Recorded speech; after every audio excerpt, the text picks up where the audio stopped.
चलिए, हमने आपसे पूछा कि पुलवामा क्या था, बताइए पुलवामा क्या था? हा? आज का दिन इतना दुखद दिन है कि आज ही के दिन हमारे आजाद भारत में आरडीएक्स के द्वारा कम से कम 49 से 39 जवान मारे गए थे। कितना शर्म की बात है कि एक आरडीएक्स प्लानिंग हमारे देश के जवानों को अलविदा कर दी। यानी कि जो घटना हुई वो शहीद नहीं कहलाएंगे, लेकिन दुर्भाग्य है कि इतना कुछ होने के पश्चात भी आज तक पुलवामा हमला कैसे हुआ था, क्यों हुआ था, किस कमी के कारण हुआ था, ये सारी जानकारियां अभी तक भी नहीं आई है। कितनी शर्म की बात है कि आज जो डे 2019 फरवरी से पहले वैलेंटाइन डे के रूप में मनाया जाता था, लेकिन यही डे आज ब्लैक डे के रूप में मनाया जाता है। यहां पे जरूरत है हमारे सोचने की। अब बताइए कि हमारे देश के जो मुखिया हैं, क्या वो अपनी जिम्मेदारी निभा पाए हैं? ना हम यहां पे कोई भी रहता, अगर ये जो घटना हुई थी काफी ही दयनीय थी, और इस घटना का फायदा राजनीतिक पार्टियों ने अपने चुनाव मुद्दे में भी किया था। लेकिन अगर करने के पश्चात भी ठीक है, आपकी सत्ता फिर बनी, लेकिन क्या आपकी ये जिम्मेदारी नहीं थी कि पुलवामा हमला क्यों हुआ था, कैसे हुआ था, कहां से आया था आरडीएक्स, ये कैसे हुआ था, ये सारी जानकारियां क्या गवर्नमेंट की जिम्मेदारी नहीं थी? क्या अशिक्षित व्यक्तियों की जिम्मेदारी थी ये? क्या हमारे नागरिक यानी हमारी जिम्मेदारी नहीं थी कि हम इससे सवाल पूछें, ये हम अपनी गवर्नमेंट से सवाल पूछें कि अब बताइए कि ये ब्लैक डे तो आप घोषित कर दिए, लेकिन ब्लैक डे क्यों हुआ, इसका कारण अभी तक क्यों नहीं प्रदर्शित कर पाए?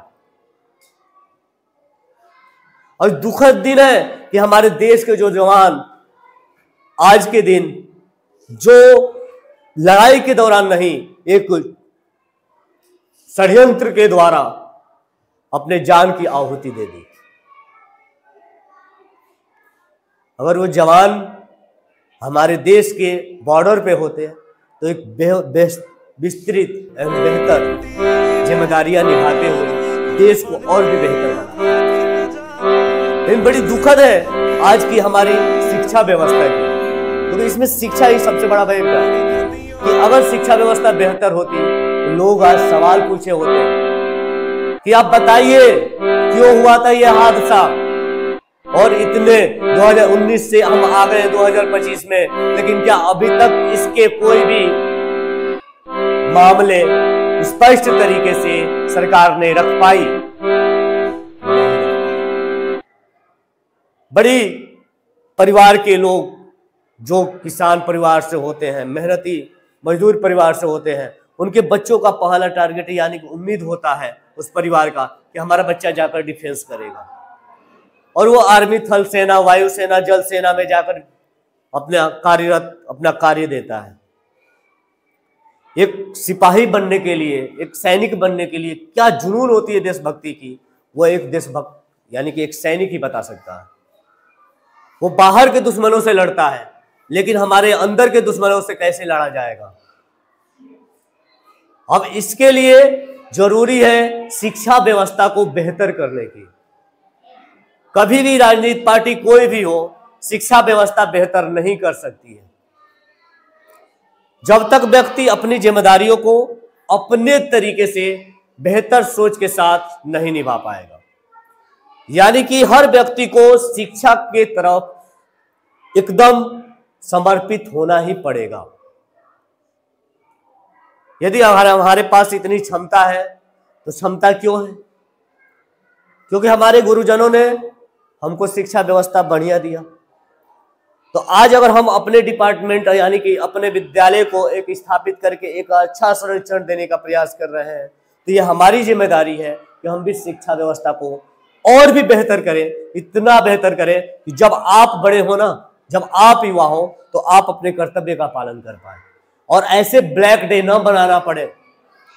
और जब ऐसी घटनाएं हो तो सवाल पूछा जाए, और अगर सवाल का जवाब न मिले तो सरकार को अपनी जिम्मेदारी छोड़ देनी चाहिए और किसी अन्य के हाथ में दे देना चाहिए जो उसकी जांच पड़ताल कर दे, क्या ये राइट था या रॉन्ग था, आपके डिसीजन से क्या सही है, क्या ये 2019 की घटना अभी तक जो चल रही है क्या ये सही है, क्या इसकी जांच नहीं होनी चाहिए थी,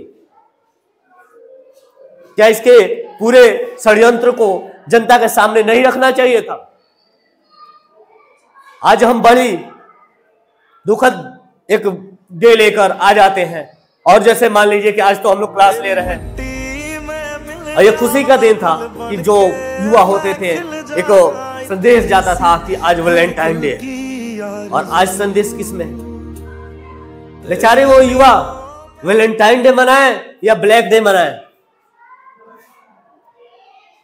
जिनको देश से प्यार नहीं है वो तो वैलेंटाइन डे मना रहे हैं, लेकिन जिसको देश से जुड़ाव है, प्रेम है, स्नेह है, देशभक्ति है उसके अंदर, क्या वो वैलेंटाइन डे मनाएगा? आज के दिन बड़ी ही दर्दनाक स्थिति उत्पन्न कर देता है। जब हम लोग भी अपने स्टडी टाइम में पढ़ रहे थे तो आज स्टूडेंट लाइफ में ना बड़ी एक्टिविटियां होती रहती हैं। जैसे ये फरवरी आता है ना, बड़ी उमंग रहता है युवाओं में, यार वैलेंटाइन डे है तो चॉकलेट डे है तो फलाना ठिकाना ढिमकाना बहुत बहुत डे आता है, तो उस डे का बहुत आनंद उठाते हैं युवा। खासतौर जो बच्चे 16 साल 17 साल 18 साल के होते हैं, कॉलेज लाइफ में होते हैं, तो बड़ी आनंद उठाते हैं, क्योंकि वहां पे क्या होता है कि दोनों गर्ल्स हो या बॉयज हो, सबके पास क्या होती है, एक मानसिक क्षमता आ जाती है चूजिंग करने का। हमारी गवर्नमेंट भी अलाउड करती है कि 18 साल के बाद किसी भी बच्चे के पास अधिकार है अपने पार्टनर को चूज करने का। तो ये स्पेशल वैलेंटाइन डे इसी तरीके का था। तो इसमें प्रपोजिंग था, लोग एक दूसरे को पसंद करते थे, जिससे प्रेम करते थे उसको प्रपोज करते थे, और आज का वैलेंटाइन डे एक खुशी का माहौल होता था युवाओं के लिए। लेकिन युवा कैसे मनाए ये वैलेंटाइन डे, ये तो बड़ी दुर्भाग्य रहा है। तो बेटा आप अपनी जिम्मेदारियों से बेहतर तरीके से पढ़िए, क्योंकि नहीं तो देख रहे हो ना कि आज अग्निवीर योजना आई ना, कितना तहस नहस हुआ, लेकिन क्या लागू हुई कि नहीं हुई? एक गरीब परिवार के लिए वो योजना कितना खतरनाक और दुर्व्यवहार करने वाली है। पहले जो गरीब परिवार के बच्चे होते थे, डायरेक्टली अगर कोई गरीब परिवार है तो थोड़ा वो डिफेंस की तरफ चला जाता था, दौड़ कूद फान कर लेता था, आर्मी डिफेंस या किसी में लग जाता था। लगने के बाद आज देखो बेचारा लग भी गया तो 4 साल 5 साल के बाद नौकरी गई, फिर वो क्या करेगा? आज तो मजा आ रहा है हर लोगों को सुनकर देखकर, सरकार की वाहवाही लेके, वाह वाह वाह वाह, बड़ी बढ़िया, बहुत बढ़िया बहुत बढ़िया। सरकार की जिम्मेदारी थोड़ी है, लेकिन आज वही अभिभावक, वही जनता जो आज सरकार की जिम्मेदारियां से पीछे हटाने का काम कर रही है, उससे सवाल नहीं पूछ रही है, कल क्या वो आपसे उम्मीद कर पाएगी, अपने बच्चे से उम्मीद कर पाएगी कि हमारा बच्चा कल सरकारी नौकरी वाला बनेगा, हमारे बच्चे के पास एक बड़ी व्यवस्था होगी, बेहतर व्यवस्था होगी। अगर बेहतर व्यवस्था नहीं होगी तो बताइए आपका लाइफ कैसा होगा? इसके लिए बेटा जरूरी है आपके बेस को मजबूत करने की। आप अपने पढ़ाई के अपने कर्म को समझिए, आपका कर्म है पढ़ना, इतना जी जान लगा लीजिए कि आने वाले जब 20 साल 22 साल के हो ना, एक अधिकारी बन के आए, आपके पीछे गाड़ियां घूमते रहे, सिर्फ दुनिया का यानी कि भारत का, दुनिया का नहीं भारत का सर्वश्रेष्ठ जॉब लेकर आए, क्योंकि आप वही काबिल बनेगा जिसके पास बेहतर पढ़ाई होगी। अन्यथा 5 साल की नौकरियां होंगी, मिली तो मिली, नहीं तो भाई प्राइवेट जॉब कर लो। माँ बाप तो आज खुशी खुशी कह रहे हैं क्योंकि जिस तरीके से सरकार के सारे पन्ने खोले जा रहे हैं, खुलते जा रहे हैं, सरकारी संस्थाओं की व्यवस्थाएं, दुर्व्यवस्थाएं होती जा रही हैं, और वहां पे जिम्मेदार केवल सरकार ही नहीं, वहां के व्यक्ति भी हैं, और उसमें सबसे बड़े जिम्मेदार हैं शिक्षक। क्योंकि प्राचीन समय के जो शिक्षक रहे हैं उस तरीके के अपने बच्चे का डेवलपमेंट नहीं दिए हैं। आज वही युवा बनकर उस संस्थाओं में काम करके उस संस्था को बिगाड़ के रख दिया है। चलो एक कल की बात बताते हैं, तत्काल की कल की बात। कल बनारस गए, तो बनारस तो चले गए भैया स्पेशल ट्रेन सद्भावना से। सद्भावना से गए, कुछ भैया सुबह में तो सब फ्रेश होकर जाते हैं, एकदम फिट फाट, भैया कोई जरूरत ही नहीं है। तो सुबह तो चले गए, आराम से सब हो गया, दवा ववा ले लिया। अब शाम को हुआ कि चलो आप भैया ट्रेन पकड़ लिया जाए। तो ट्रेन पकड़ने के लिए हम लोगों के लिए सबसे आसान पड़ता है, लेट उठ हो गया तो इंटरसिटी पकड़ लो। अब इंटरसिटी तो पकड़ लिए, इंटरसिटी पकड़ने के बाद आराम से बैठ गए। अब भैया जब सुबह का सब खाना वाना खाए हो तो शाम को तो जाना ही पड़ेगा। अब हुआ कि चलो भैया थोड़ा देखा जाए व्यवस्था क्या है। किसी को बाथरूम लग गई, किसी को 2 नंबर लग गया, तो भैया कहाँ जाएगा। अब चलती ट्रेन में क्या लोटा और मग लेकर जाएगा कि बाल्टी लेकर जाएगा, कि चलो भैया एक बाल्टी ले लेते हैं, भैया हमारे जो इंटरसिटी जाने वाली है छपरा से बनारस तक, उसमें पानी की व्यवस्थाएं नहीं है, तो बाल्टी ले लो, और बाल्टी जब अगर इमरजेंसी पड़ जाए 2 नंबर जाना पड़े तो बाल्टी का पानी ले लो और बाल्टी लेकर चल दो। या ट्रेन के खींच के रोक लो, रुको रुको हम आते हैं 2 नंबर करके। क्या ऐसा हो सकता है? नहीं ना। तो बताइए वो ट्रेन के जिम्मेदारियां जो छपरा से लेकर बनारसी सिटी तक चल रही है, क्या उसमें यात्रा करने वाले व्यक्ति को सुविधाएं नहीं चाहिए?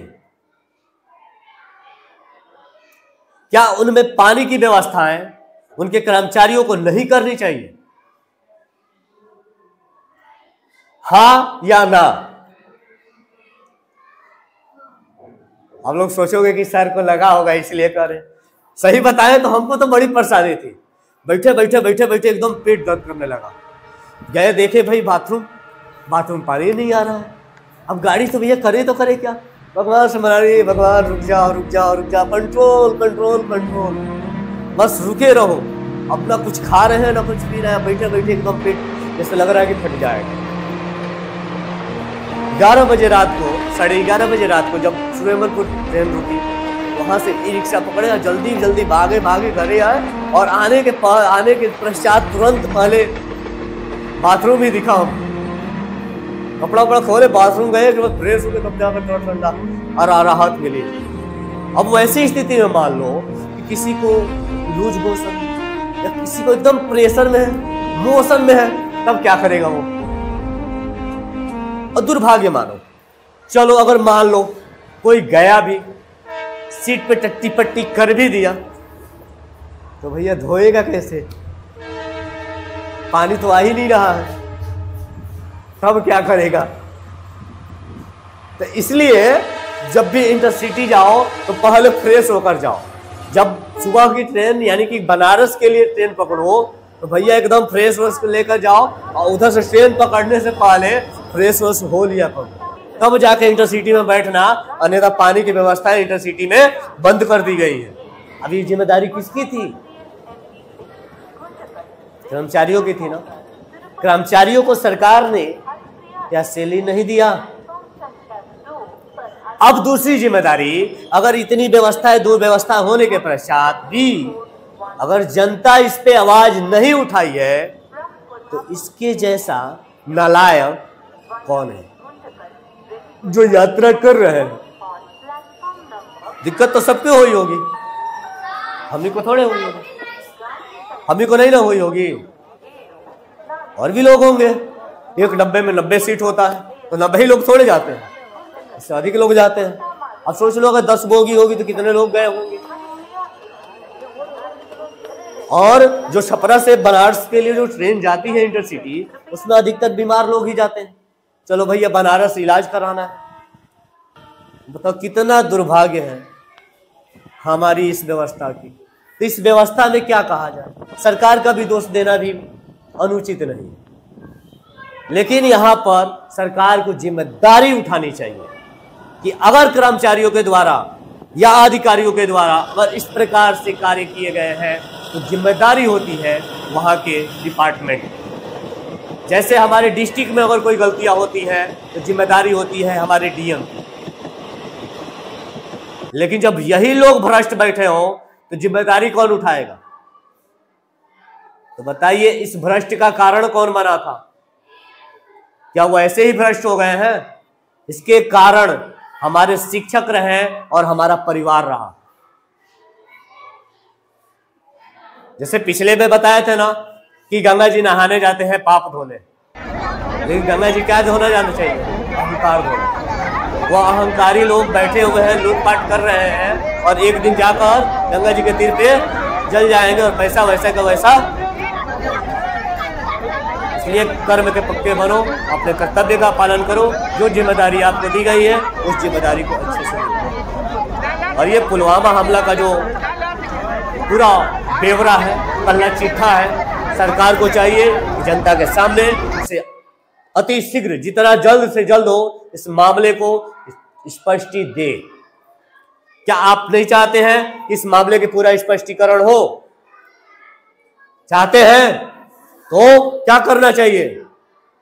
अच्छे तरीके से पढ़ो, क्योंकि ऐसी घटनाएं आगे चलकर ना हो। अगर कोई सरकार ऐसी घटनाओं के बारे में स्पष्टीकरण नहीं देती है तो सरकार के नींव को हिला दो। आज नहीं हिल पा रहा है, क्यों? क्योंकि लोग डूबे हुए हैं भक्ति में। क्योंकि हमारे मोदी जी तो ऐसे ही विष्णु के अवतार हैं, कहीं से जन्म ही नहीं लिए। तो बताओ इस व्यवस्था में कौन जिम्मेदार होगा? इसलिए बेटा अपना हक जानो, अपनी जिम्मेदारी जानो, और आपका जिम्मेदारी है केवल अभी पढ़ना, खाना, खेलना। और कोई जिम्मेदारी है? नहीं है ना। तो इस एज में आप अपनी जिम्मेदारी को निभाते हुए आपसे अनुरोध है कि बेहतर तरीके से पढ़िए कि भविष्य में कोई ब्लैक डे ना मनाया जाए। समझ में आया ब्लैक डे? अब चले, अब बताइए कि क्या ऐसी घटना सही थी? अभी ब्लैक डे बनाने के लिए जिम्मेदार होंगे? हम तो नहीं होंगे, क्योंकि हम गलती पे रुकते ही नहीं है। किसी को नहीं छोड़ते हैं, कोई भी अधिकारी हो। अभी देखो बिजली विभाग में सिस्टम हिला कर रखे हुए हैं। भैया 1 महीने में 4800 का बिल दे दिया है। 1 महीने में 4800 का बिल दे दिया है, और बिल कैसा? हमारा मीटर भी जला हुआ है। मेरी जिम्मेदारी तो किसकी है? बिजली विभाग की, कर्मचारियों की ना। आपके गांव में कोई आता है मीटर चेक करने? हाँ, कितने दिनों पे? हाँ, हमारे गांव में तो पता नहीं कब से आए हैं, कब के आए हैं। अभी तो जिम्मेदारी मीटर चेक करने वाले की है ना।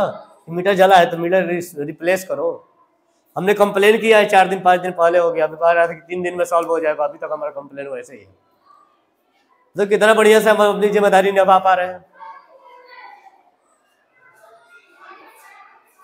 चलो, जिम्मेदारियां बहुत बढ़िया हैं। आपकी जिम्मेदारियां आपके साथ रहे। और आज का दिन क्या था स्पेशली